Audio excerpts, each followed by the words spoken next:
By the way, remember we have midterm exams in this class. You get half the points in those midterm exams for the right answer. The other half for actually telling you why that answer is correct. Sometimes you may give me the wrong answer, but if you made a good argument for it, I will give you a lot of points for it. Sometimes you give me the right answer and you get mad on the explanation part. When I first started doing this, it's before online was popular. We had classes that were on something called ITV. I actually lectured here. People in the Danville or Manchester campus, they watch you on TV over there. They had a button they could push it properly. So I did all of this. There was one student in the Danville campus, and she got 50% on the first attempt. And she got everything that she said. But her explanations were kind of problematic. For example, the following is not a valid explanation. I'm saying, let's say, your argument should not be because you said so. Because I said so doesn't mean anything. It's not a reason. It may be the reason you chose that answer, but that's not what I'm asking. You have to make an argument that why that answer should be correct. Me telling you doesn't mean that. Right? Or it's on page 495. That doesn't mean anything either. Hey, I don't have the book with me, I'm reading it. And every time you say something, I'm not going to go back to the book. Even if God told you that is the case, that's not the reason. I'm not saying there's any problem if you end up communicating. If you do, that's no difference. But it has nothing to do with your exam. Or because it is, we're going to have a problem with it. Those may be the reasons, but those are not reasons. That's why I have those kinds of mistakes. I'm more interested in how you think about stuff than what you mean. You got to make a distinction between knowledge and information. The correct answer is information. Okay? I happen to know it happens that a lot of everything. This is a thing that we need back in history. They had a course called Geography of the Nations. This is obviously before Google or anything. So I memorized all the countries at that time in the world, including capitals of American states and Soviet republics, and Yugoslavian republics as well.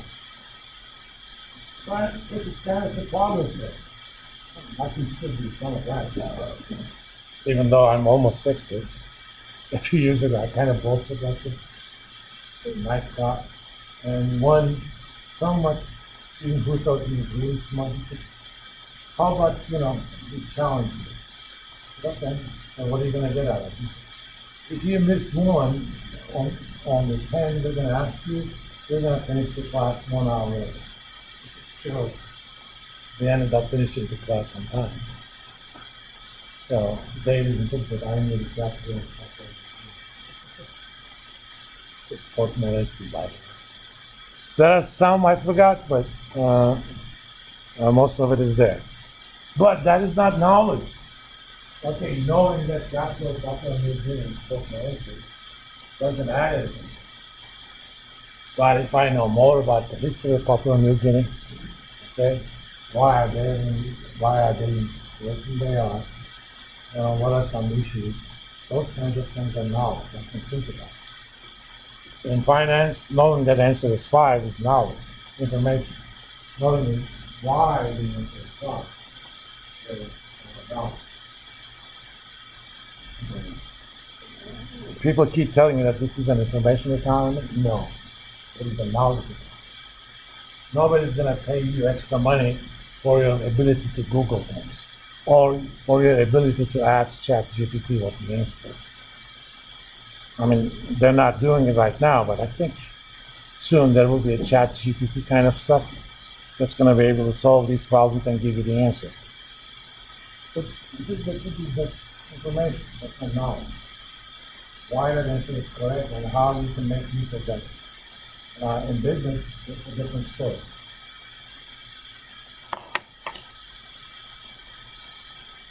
For example, let me see. There was actually somebody who came in at the last moment. Who's that person?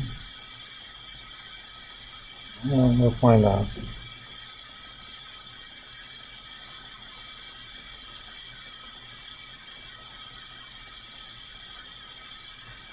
Josh Tucker, maybe. Anyway,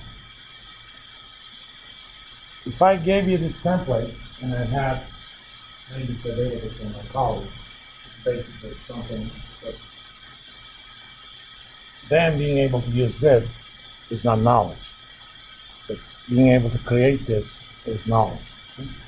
Knowing what it does and taking this capability and creating an environment where you take attendance and keep track of attendance without making silly mistakes. It doesn't rely on your memory. It doesn't rely on you remembering the right who's absent, who's not, or OneNote. I don't have to go back to it at the end of the semester. Because let me change this to blank. As I go through people, I know exactly how many days you've been absent and excused. Okay? Absent means absent together. The excuse one, just for my information, I'm going to actually do a study, a general study, not just this class. The difference in performance for students who are absent without excuse versus who are absent. I had extensive teaching with students who couldn't come to class because of an excuse. Obviously, they're going to videos and stuff. They'll be better compared to others.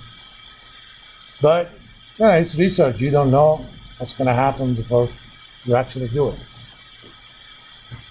Just because I do this doesn't mean I'm not going to use that information. Anytime I do something like this, there's always a hidden agenda for me. So otherwise, this doesn't save me that much time. I mean, it still saves me a little bit, and I'm less prone to make errors, but the actual hidden agenda I have is to generate the data for my research. And if that research project gets an award, Daddy gets himself a little new service. Because they don't pay us that sort of stuff in money. They give us a budget to spend. And to the extent possible, I don't spend money on computers out of my own pockets. And if I can make EKU to do it. Again, this statement is a definition issue. In the midterm exam, you'll never get a question like this because the midterm exam is open book. Looking at your notes, the only thing you cannot use is the friend next to you. Okay? Or your email. And you can use previous emails, but you cannot email during the exam. Typically, if you have to email a friend, the answer you're going to get is not going to be very much. I mean, I had one day I was doing, ABC kind of exams. It's the same questions, but you get them in different orders. I had exact same errors and explanation on the question from people who were in the 4 different corners of the room.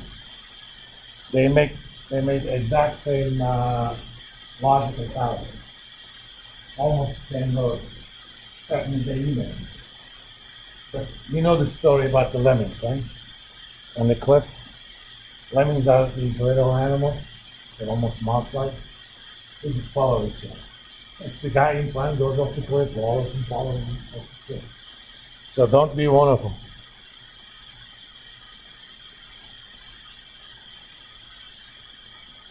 Come on.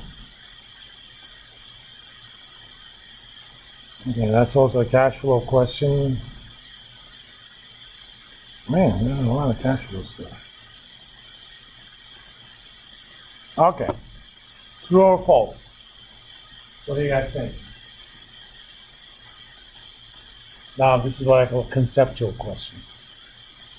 I mean, you still need to figure out what the definitions of things are, but you cannot simply say true or false by definition. Anyone? Well, Why do you think it is false? just based on always values and